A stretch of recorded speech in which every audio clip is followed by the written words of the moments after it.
Good morning. This is the fifth English session of the week for class 11.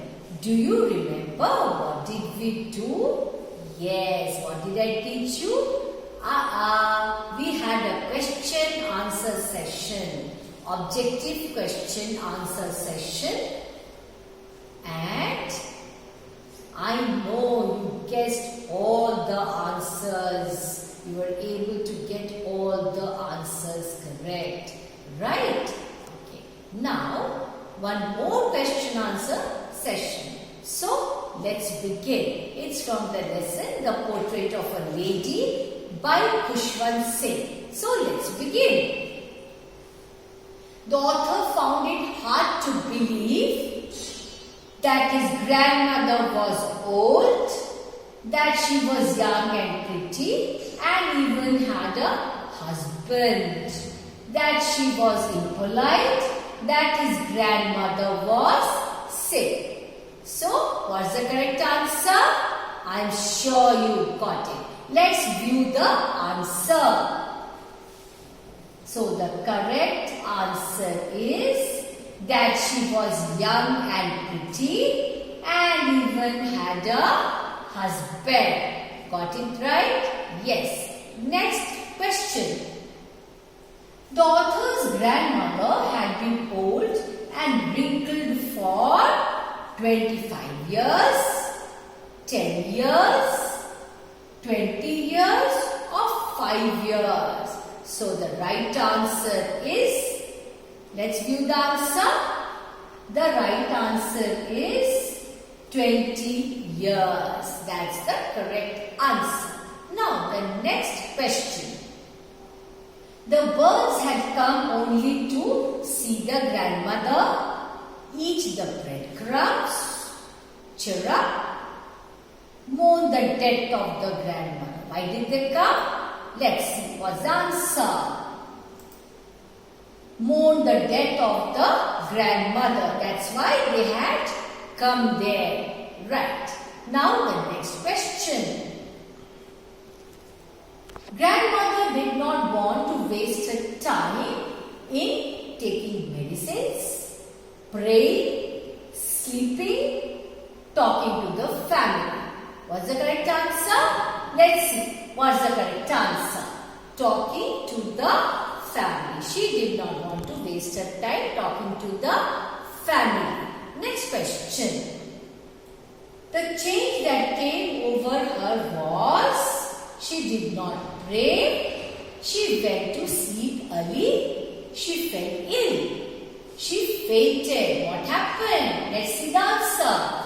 She did not pray. Okay, now the next question. The grandmother would feed the sparrows with what? Grains of rice, grains of oats, vegetables, breadcrumbs.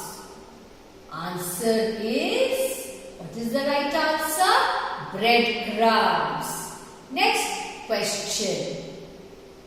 In the morning, the next question. When the author went to the university, the grandmother fell ill.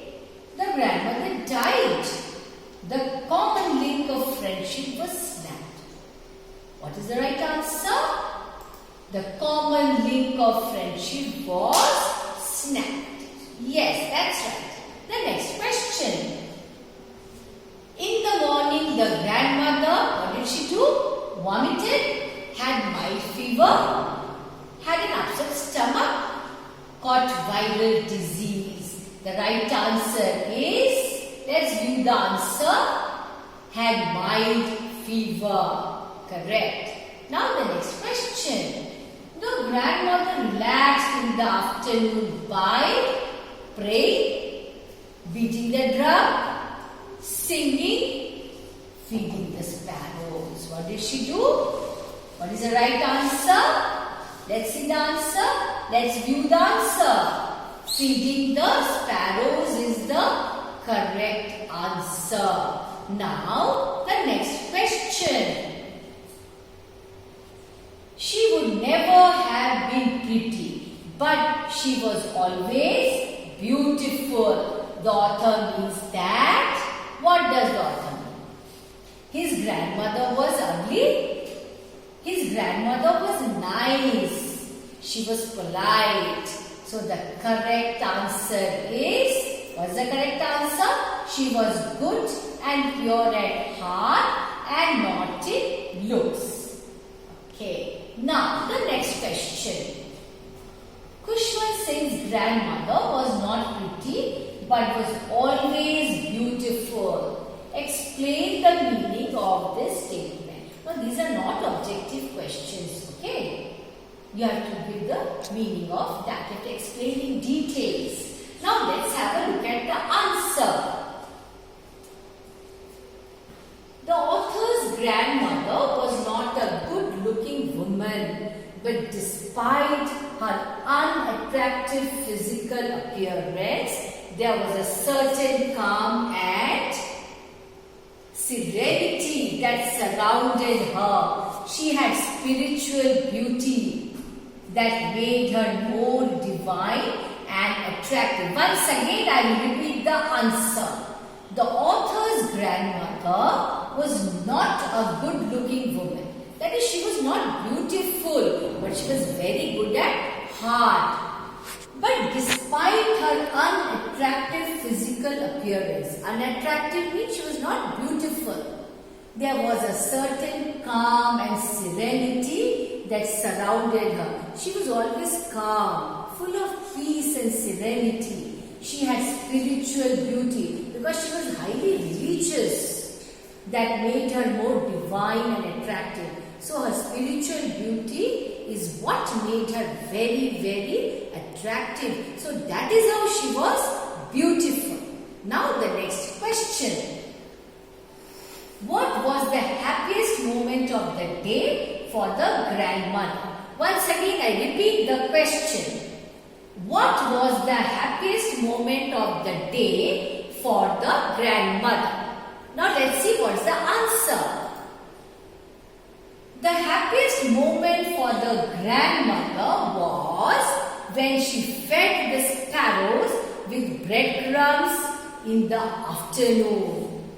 The sparrows got used to her and would even perch. Perch means sit on her shoulders. Perch on her shoulders. To perch means to sit. This made her extremely joyous. Joyous means happy. That is what made her very, very happy. When the sparrows came and sat on her shoulders, she used to feel so happy. That made her very, very happy. Okay. Now, let's have a look at the next question. Draw a comparison between village school education and city school education. We have to compare the two. What? Village school education and city school education. What are the similarities? What are the differences between the two? Now let's see the answer. In the village school, the author learned his native language and morning prayer. In the city school, there was only English alphabet and no religious teachings. So, religious teachings were there in his village school, but not in the city school. There was more emphasis on science, English, maths, and also music. So, these are the subjects that were taught to him where? In the city school. Grandmother did not approve of his learning music at all. She did not want that her grandson should learn all these things. She simply did not want that. Now, once again I repeat the answer. In the village school, the author learned his native language and the morning prayer. People are very religious there. In the city school, there was only English alphabet and no religious teachings, no prayers at all. There was more emphasis on science, English, maths, and also music. Grandmother did not approve of his learning music at all. She did not want that. She did not like it in fact. I hope you understood. Now, let's move on to the next question.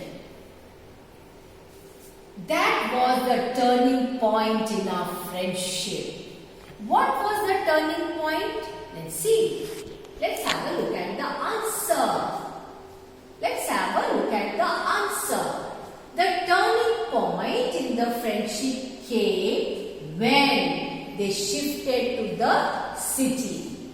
Life in the city was very difficult from village life, and so were the studies. There are a lot of differences between city life and village life.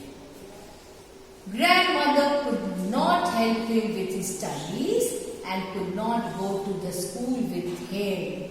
Hence, the bond started weakening. It started getting weaker and weaker and weaker day by day by day. Once again, I repeat the answer. The turning point in the friendship came when they shifted to the city. Life in the city was very difficult from village life, and so it's always so. City life is very difficult, very tough. Grandmother could not help him with his studies and could not go to the school with him. Hence, the bond started weakening. The bond of friendship started to weaken. I hope you understood the answer. The next question. The grandmother was a kind-hearted woman. Remember, I told you she was a very kind-hearted woman.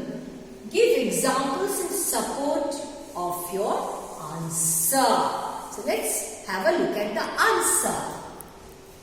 The grandmother was very kind-hearted and compassionate. She was full of compassion. She would feed stale chapatis to the village dogs every day while leaving her grandson to school. That is on the way, she would feed the dogs with stale chapatis. In the city, she continues this practice but would feed sparrows with breadcrumbs in the courtyard of the house. So here it is stale chapatis, and in city it is breadcrumbs. Next question please. What proofs of the friendship between the grandmother and the grandson do you find in the story? Okay, let's have a look at the answer. What proofs of friendship between the grandmother and the grandson do you find in the story? So the answer is, as a young child, the author was very close to his grandmother. She helped him to dress up, helped to get his bag packed for school. She even went to leave him at the village school. She also helped him with his lessons. However, this friendship became less strong when they were in city. In city, she could not help him much because she did not know science, she did not know English, she did not know music. That's why she could not help her grandson. I hope you understood the answer. Now the next question. What details in the story create the impression that the grandmother was religious minded? How can you say that she was religious minded? Let's see. The grandmother's lips constantly mumbled. She kept on saying something. It was prayers actually. Some silent prayers. Her fingers would also keep moving the beads of her rosary. This is what she used to do. She would recite prayers while getting the author ready for school. All the time she would recite prayers.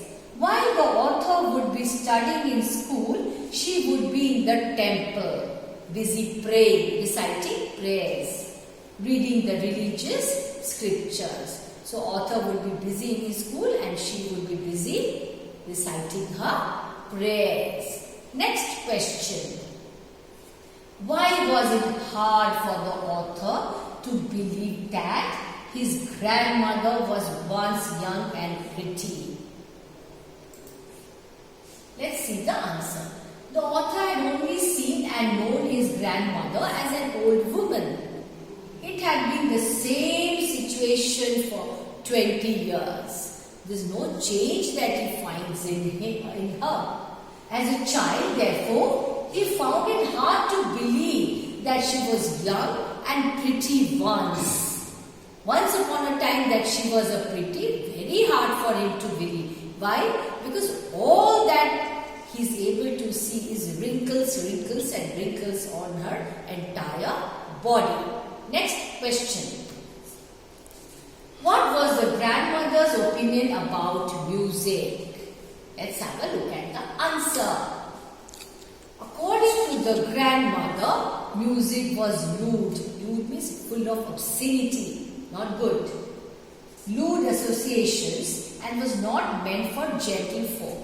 It was not meant for decent people, for gentlemen. Beggars and harlots had something to do with it. Who was supposed to learn music according to her? Only the beggars and the harlots. She did not at all approve of music. Why? Because she did not like music at all. Why did she not like? Because she was a religious person. She wanted the author to be religious, to recite prayers, to learn the scriptures. I hope you got the answer. The next question. What did Khushwant Singh's grandmother think of education in the city school? Let's have a look at the answer. The grandmother disapproved of the city schools as they taught only English and science, which she did not like at all. There was no religious teaching, and the worst part was that they taught music in the city school. Music was meant for harlots and beggars according to her. This distressed her, made her very, very unhappy, sad. Next question. Give a description of Khushwant Singh's grandmother according to his earliest memory of her. Let's see what's the answer. The author felt that his grandmother had always looked the same for 20 years, looked the same old, that he had known her. He felt she was always old, short, fat and bent. That means an old woman. Her face was covered with wrinkles, full of wrinkles. All old people have wrinkles on their face. She wore only white and walked with a stool. What is stool? Like this. She was bent like this. So that is a stool. I'm sure you will go through all these answers, read, revise and write down all the questions and answers in your notebook. And after writing, once again, please go through all the questions and answers.